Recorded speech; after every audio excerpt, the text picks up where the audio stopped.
welcome to another episode of Inside UFLB, taking you inside the most realistic fantasy baseball platform. My name is Dean Millard, and welcome to the program, presented by Ultimate Franchise Fantasy Sports and broadcast proudly on Ultimate Fantasy Sports Network. I am the head of baseball operations for Ultimate Fantasy League Baseball and will be your commissioner if you are brave enough to join professional fantasy sports. The mission of this show, before we get any further though, is a simple one. This is a serious message. Peace and love. Peace and love. 27 straight outs in baseball is a perfect game. This show will strive to be exactly 27 minutes. And just to let you know, we do have a counter going. So it's been going since the start of the show. So we're like an inning and a third, basically, into the program. So I want to tell you that this show is presented by Ultimate Franchise Fantasy Sports, the most realistic fantasy platform ever. We have hockey, we have American football, we have basketball, and we are auctioning off baseball franchises in Ultimate Fantasy League Baseball next Friday. It starts November 5th. It ends November 7th. InfoUFLB at UFFsports.com. To register or find out more info, you can also check out the website, UFFsports.com. And on Twitter, follow at UFFS Network to find out how you can get your show on Ultimate Fantasy Sports Network. Fun stuff coming along with this program, and here's how you get in touch with us. You talking to me? You talking to me? You talking to me? Well, who the hell else are you talking to? Talking to me? Well, I'm the only one here. All right, so at Duck Millard on Twitter. You can also reach at the UFLB for the league Twitter account, InfoUFLB at UFFsports.com, and UFSN at UFFsports.com if you would like to get on Ultimate Fantasy Sports Network. And the website, of course, is www.uffsports.com. It's absolutely gorgeous. Brand new website, big things coming along for Ultimate Franchise Fantasy Sports. And let's get to it now. Play ball! Okay, so as mentioned, the big thing is franchise auctions next Friday. They end next Sunday, the 5th to the 7th. If you want to get in, you got to email InfoUFLB at UFFsports.com.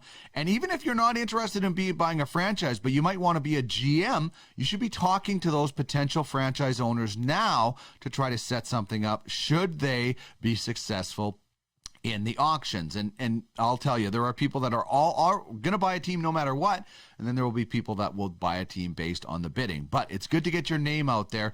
Send us an email. We can get you hooked up in our Telegram chat, and you can start pumping your resume or whatever it is. Or if you want to register as an official bidder, you can certainly do that. Also, later on in the show, we're going to talk about branding when you do purchase a franchise, and the entry draft auction and how that is going to work. So we will have all of that on the program still to come. And we're very excited about chatting with our Director of Scouting, Bryan Hernandez, who is going to join us on the show right after these words. Don't try to strike everybody out. Strikeouts are boring. Besides that, they're fascist. Presented by Ultimate Franchise Fantasy Sports. Throw some ground ball. More democratic. Get in the game, where you own the game.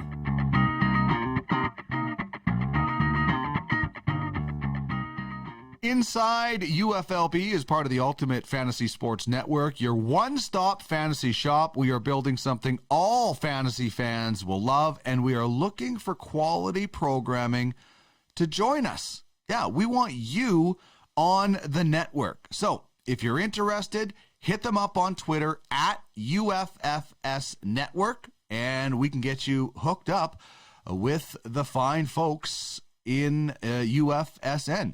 And if you would rather just send an email, it's UFSN at UFFsports.com, and we can get you in the mix and on the rotation. All right. Very pleased to welcome Bryan Hernandez to the show, Director of Scouting for Ultimate Fantasy League Baseball. And Bryan, we have something really cool to discuss in this specific episode when it comes to exactly what you will be overseeing, and that's the Top Prospects Auction, which is going to feature the best players that have yet to play a game in Major League Baseball, will be taking place on February 19th. And I'm really excited about this. How does it feel to be able to start something off with players that you will be picking to go in the Top Prospects Auction for our first post-franchise auction event? I'm excited. I mean, I've had my list ready for since the beginning of the year, of the baseball season. So my list is ready to go. It's been updated throughout the season. It's even been updated during the postseason, and I'm rocking and ready to go. That is awesome. And this is something that I think is going to be really interesting because it gives franchises and scouts an opportunity to get a piece of the players that they want, stock their cupboard, stock their agency. And also I think for people new to our platform that aren't already in some of our other leagues to see how the system is going to work, and that, you will be bidding on players from scouts. And if you're a scout, you will be bidding on players in that sort. So I think it's kind of a neat introduction for everybody because, as we both know, this does take a little while to get your head around and get used to how everything works on the UFFS platform. Yeah, I mean, it's a good introduction because even when I first started with hockey, I was thrown right into the fire.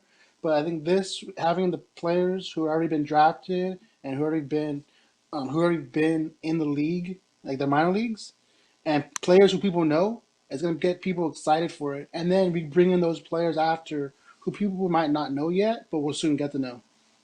Indeed, and you get the opportunity to pick these players in this first year. In future years, the scouts are really going to have to do their homework. But as you mentioned, you have your list ready. So let's chat about some of the let's chat about three players that you're looking forward to putting up for auction in this Top Prospects Auction that scouts and franchise owners will get a chance at. Who are some of the three players that you're really excited about?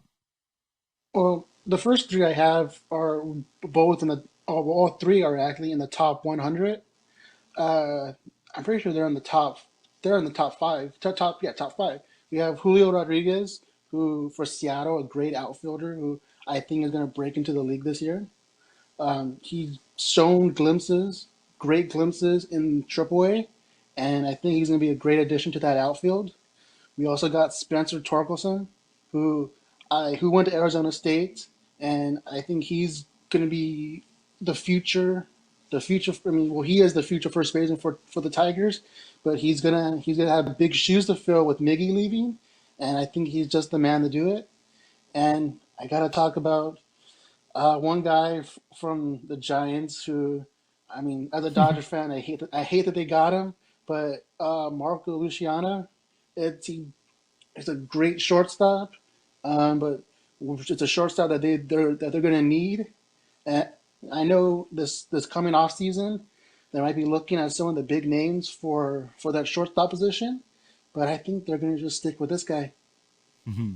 Yeah, they already have some good options, and Rodriguez, he was close to getting called up, so he almost wasn't on this list, because to be on this list, you can't play a Major League Baseball game, and I know there was a lot of talk late in the season that he was going to get called up. Yeah. I mean, he was right there, going to be called up with a Kalenic, and they called up Kalenic first, and I mean, we all saw what happened with Kalenic. But I mean, Kalenic's another name who, I mean, he's not going to be auctioned. He'll be draft eligible, but I think he's going to be one of those guys who has a bad first year, who had a bad first year, and he's just going to come back his sophomore season and just rock it. I'm with you on that one. Yeah, exactly. Rodriguez could have easily been in that category, the Wander Franco category, where they get a late season call up and they're not on that list, but they are. They will be. Some of those guys, Torkelson, as you mentioned, the future first baseman. They looked a little bit at third base, and I think they said, we're going to keep this guy at first base. Yeah, maybe a little bit like what the Blue Jays looked at with Vlad Guerrero Jr. too, right? You want to experiment and see where you can move a guy around, and then you go back to that position. But when it comes to the first futures auction, which is going to only be for scouts, and this is going to be players in the next couple of years or 3 years, 22, 23, 24, I believe, who are some of the names that people should be excited about when it comes to the scouts? And I know you've got a lot of lists, and on our scouting channel, our scouting group on Telegram, you're putting out your list, but who are some names that get you excited about when it comes to the future of baseball? Well, I mean, there's a lot of names, a lot of players people might not know. Elijah Green, Bryce Osmond, Peyton Graham. But the guy I'm looking at, the guy I'm excited for, is Andrew Jones, who is Andrew Jones's son, and he's gonna be. I think he can live up to his dad's name. And I think he already is, because he goes by Drew a lot of times too, right? So, and that is cool. We're seeing the sons of former players more and more in all sports, in every sport. I don't know if it's like I never used to notice it as much before, and now it just seems like every sport there is a son of a great one that came before him. I think that's so cool, particularly in baseball. The juniors are some of the best players in baseball. Oh yeah, let's start off with just Ken Griffey, who played on the same team with his dad, but people remember him more than they remember his dad. He's a great player. Fernando Tatis, a lot of people don't remember his dad, but he's going to be great. I mean, he is great. Vlad, everyone knows Vlad's dad. But I mean, he's going to carve his own. Even the Toronto player, Kevin Biggio. Biggio, yeah. Bichette, too. Bichette. But I mean, Biggio hasn't carved. I mean, he's not like Bichette or Vlad yet, but he still has that name he has to live up to. And he hasn't yet, but I think he will. I think he's going to be living up to that name very soon.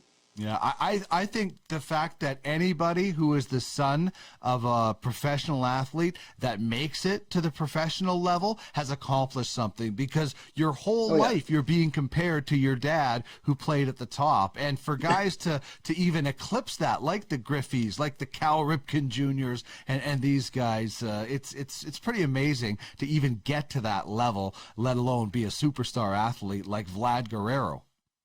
Oh, yeah.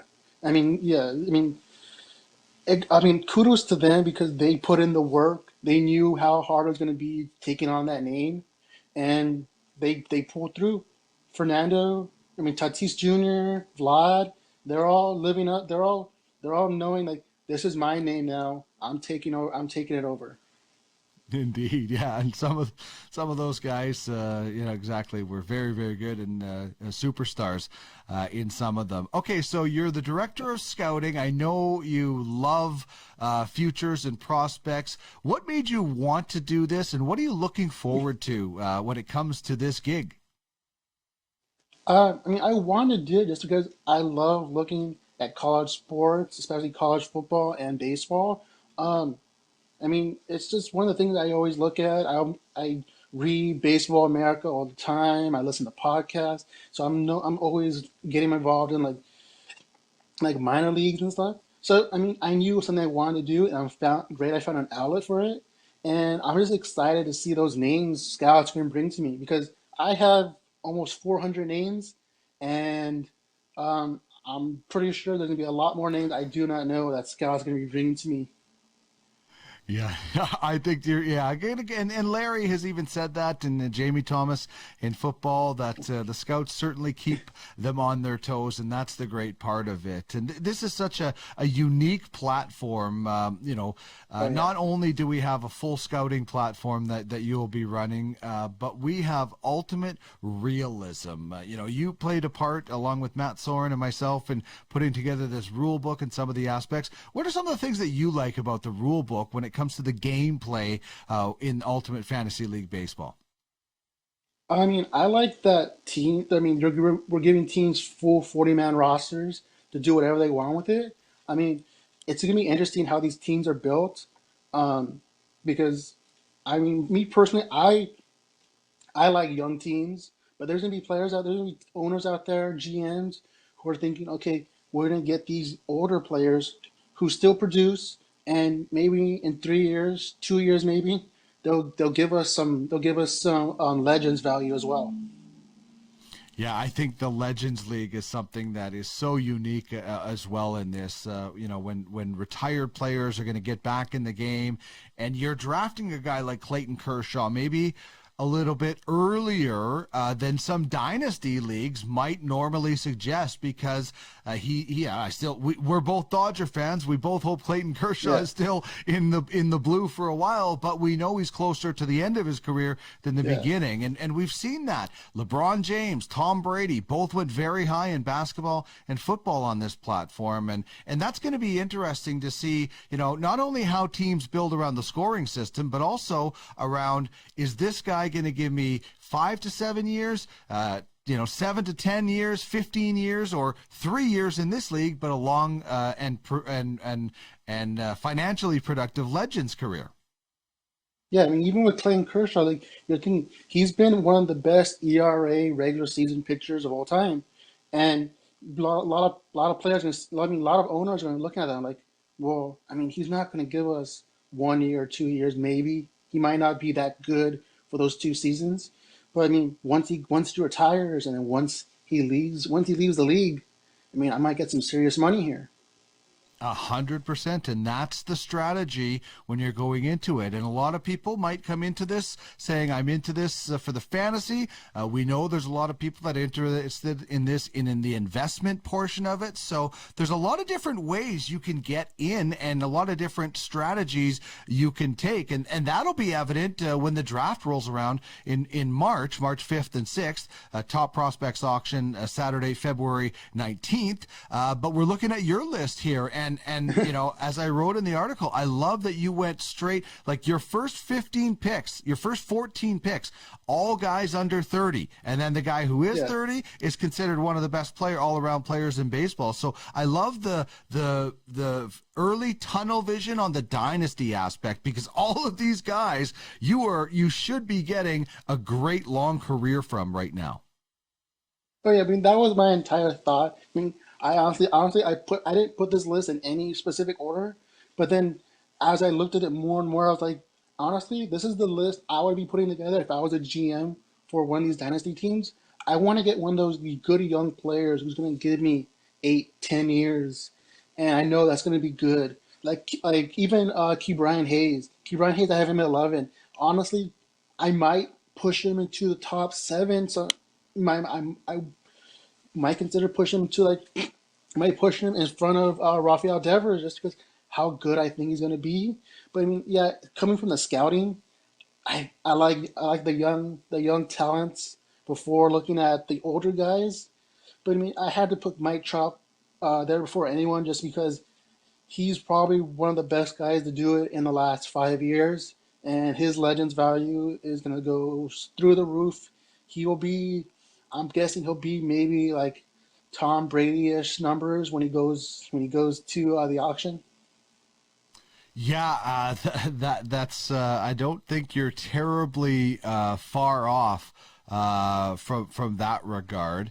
Shohei Otani, a little bit lower down the list than some others. Are you concerned? I think Shohei Otani, what he did this year is incredible. I wonder how much he can do this consistently long term, and whether or not it ends up shortening his career, unfortunately. Yeah, that's what I was thinking too. when I put him down there, again, I didn't put it in any particular order until I started looking at it more. Like, I think 26 is good for Otani because, okay, let's say his last season was by far one of the best seasons we've ever seen from a two-way player ever. Mm-hmm. And I mean, how is he going to recreate that? It will be very hard for him to really to recreate that. And I mean, I think he falls off a little bit. I don't think he's as dominant as he was this year. But I mean, I think he'll still be mid-round. I mean, in regular dynasty, he was probably going to go top 3-4 rounds at least. But I mean, here you have to know he might drop off 4 years from now, 5 years from now, and how injured is that shoulder going to be from all the hitting, all the pitching, even if he's fielding, it's gonna take some wear and tear on him. Mm-hmm. Well, we've seen. Listen, young pitchers, Kerry Wood, Mark Pryor, Dodgers pitching coach. That it was a great Cubs staff that they had of these young pitchers that we saw some wear and tear, and you see it a lot. I do worry. Listen, the difference is that in our league, Otani's going to be able to hit and pitch for you. We are going to be as realistic as what the Angels do with him, and that's if he can stay healthy, he is by far and away the leader. But I'm like you, I'm a little bit concerned. Listen, I hope he is healthy and does this for years because it's one of the most entertaining things ever, and who knows, maybe it starts a trend. But the strategy of our franchise auction is so fun because the higher you bid, the higher you draft. So when we look at your list again, if guys are looking at this and saying, I want to base this on my team, if I want Juan Soto, Tatis, Acuna Jr., Wander Franco, who I love, or Luis Roberts, I got to be bidding in the top 5. So it's going to be interesting to see the teams that want that specific player and the other people that are bidding and trying to fit in. And, do I want 10 and maybe go get a guy like Alvarez who led the league in hitting this year? Or maybe do I go and drop down a little bit more because I think Bo Bichette is going to be in that mid-pack. It's all up to each individual owner, and I think it's going to be wild to watch the bidding play out, especially when you kind of look and see maybe what some of these guys might be looking for in a franchise player. Yeah, I mean, it's all up. I mean, yeah, again, it is all up to the owners and GMs. Like, I put my list together, but I mean, some players. I mean, Wander Franco might drop because some people might not believe in him, or Luis Roberts might drop. I mean, a lot of these draft strategies are going to be a lot different, and I mean, I just try to make my list as 50-50 as I can make it with both young talent who I think will be great and older talent who is really producing right now, but at any moment could drop off the shelf. Okay, so speaking of that, you and I have had this discussion about guys like Cody Bellinger and Christian Yelich and, where these guys are. Like, I don't think anybody, despite what Bellinger, and he was, had a bit of a renaissance in the playoffs, I'm not sure either of these guys are going to end up being first-round picks. I think they could have big rebound seasons, but I'm not sure these guys are first-rounders anymore. I mean, I'm totally there with you. Bellinger proved this season that, I mean, I don't want to say it was a fluke, that his MVP season was a fluke, but it proved, like, why are you changing? I mean, it's like, why is he changing his batting style the year after he won MVP? And it's a lot of these players who think, okay, well, I'm going to improve, and it just hurts their value so much. Like we just saw with Bellinger last year and Bellinger this year, it hurt him entirely. He changed his style so much. And then even Yelich. I mean, Yelich, I think he could have had a good season if he didn't get injured. Mm-hmm. But, I mean, Yelich is just one of those guys like, okay, is he going to be good next year? Because his injury 2 years in a row, I don't know what's going to happen with him. I think they both go mid-third round. Yeah, Bellinger was late second, mid-third. They were both disappointing. I would put George Springer as the biggest fantasy disappointment this year, just because of the massive amount of time that he missed. Yeah. And if he's healthy in the middle of that lineup, I can only imagine what he can do when healthy in whether he's at the top or the middle of that lineup. But that was a guy this year that along with Bellinger, you're right. Yelich was a little bit different, but George Springer, big off-season acquisition. I think he went high in a lot of drafts because people were looking at that lineup, and he left a lot of GMs really frustrated because he wasn't in the lineup as much. Yeah, I didn't draft him because I knew, I don't know how he's going to be in a different system because everything that happened with Houston. I don't know how he's going to be with a different coach and a different team. So I wanted to back off and see how he was going to do this season. And it just didn't help his cause. Yeah, he was one of the biggest disappointments. We can't fault him for the injury though. Mm-hmm. It's just one of those things. But he didn't come back on fire though. Yeah, he got into a really short stretch where he was great, and the rest of it was frustrating. And guys get injured, it is what it is. Mike Trout was out for as long as he was. It's the fantasy owner, GM that puts that faith into it, whatever sport it is. In hockey, Nikita Kucherov is back on the shelf again, so and he would have went really high. So it's always frustrating, and as fantasy owners, we have to react to that in that regard. So yeah. All right, man. This was a lot of fun. Final question. Who do you got in the World Series? It's now 1-1. Who do you got the rest of the way? Well, being a Dodger fan, I really don't care for both teams. But this is my philosophy. As long as it's not the Astros, I don't care who wins. Indeed, but honestly, though, I would like to see Freddie get a ring. And Jock's on the team, so I gotta pull for Jock a little bit. Mm-hmm. The only reason I would be happy with Houston getting a ring is Dusty Baker won a series with the Dodgers in '81. But you know what? I'm a keep it in the National League kind of guy, so I'll go with the Braves. But let's just hope for 7 games. I'm hoping for 7. I was kind of hoping for a sweep for the Braves, but I'll take 6 or 7 games. Exactly. It's baseball. Brian, thanks as always. Looking forward to you leading the scouting department. And, of course, people can jump in the Telegram chat and ask you any questions that they have about scouting. Thanks so much for joining me. Yeah. Thank you for having me. And if anyone has any questions, they can DM me on Telegram as well. Just not the scouting. Don't try to strike everybody out. Strikeouts are boring. Besides that, they're fascist. Presented by Ultimate Franchise Fantasy Sports. Throw some ground ball. More democratic. Get in the game, where you own the game.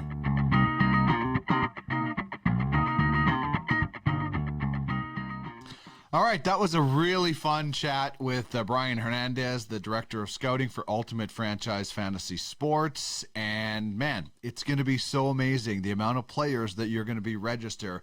And we do have things in place for international free agents. We do have things in place for when players are posted. All of that information will be provided as we get closer to those dates. But the first date you have to know about when it comes to scouting, as a franchise owner as well, after you get your franchise, is Saturday, February 19th. The big date you really need to know about, though, is next Friday. That's when our auctions start. November 5th to November 7th is when the auctions will be taking place. And you will not want to miss out on what we have going on, because you'll never find a more realistic fantasy baseball league than this. So I want to tell you about that. Just taking a look at the time. I'm not going to get a perfect game today, but I do have to fit in some information about branding. So when you purchase a team on Ultimate Fantasy League Baseball, you will be required to come up with a brand. And we all know coming up with a name for your team is one of the best things when it comes to fantasy baseball. But you're required to have a team name and a logo. It has to be ready 2 weeks before the draft. It actually has to be 2 weeks before the top prospects auction now. So 2 weeks before February 19th, it has to be ready. It must be professional. It must be something that would be accepted by a professional league. And franchises cannot be named after a current or former Major League Baseball team. All brands and names need to be approved by UFF Sports. And we do have some contacts that can help you with some naming rights. So just an example. I have the Amateurs jersey up there. That was the old beer league jersey that I used to wear. That would be considered kind of an acceptable logo.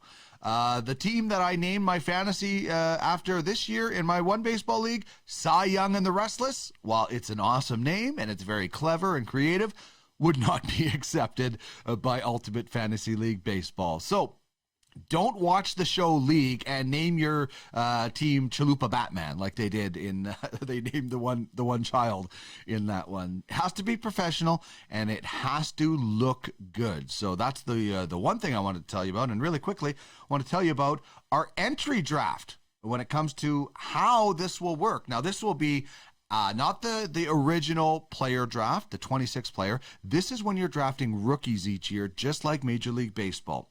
So it'll be typically on a Saturday. The Major League Baseball draft will, it's kind of been moved around a little bit, but it will happen shortly after the Major League Baseball draft. Usually it's in June.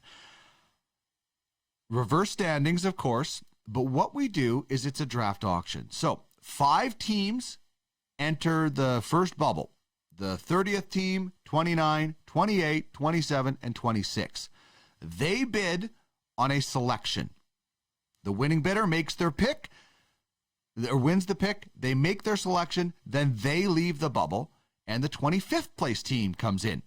Always 5 teams in the bubble until you get to near the end, where there'll be 4 franchises, 3, 2, and then the final pick will start at a minimum of $40. There will be an algorithm. So that's how you're going to end up getting prospects. Now, not everybody keeps their picks and spends money. You do not have to do that. There are a lot of teams that sell or trade or sell their draft picks and use that to get better players, better assets, and they are competitive. You can spend a lot of money in this league, but you do not have to be competitive. Some people will, just like the New York Rangers tried to do when they hired Glenn Sather, and pick a lot of Major League Baseball teams that spend a lot of money, and others don't. Like the Tampa Bay Rays. I mean, the Houston Astros, they do not sign a lot of long-term contracts. George Springer left because of that. So you can operate this franchise however you want. If you're really smart, you can operate without spending a lot of money. It can be done, and our hockey league is proof of that. Teams like the Stallions, run by Ian Constable, teams like Kamikaze, run by Donnie Talk, they trade their draft picks, they get assets, and they're competitive. So just wanted to let you know a couple of things about the league and of course, how things will work. Franchise auctions do take place next Friday. That's when they kick off, November 5th to 7th.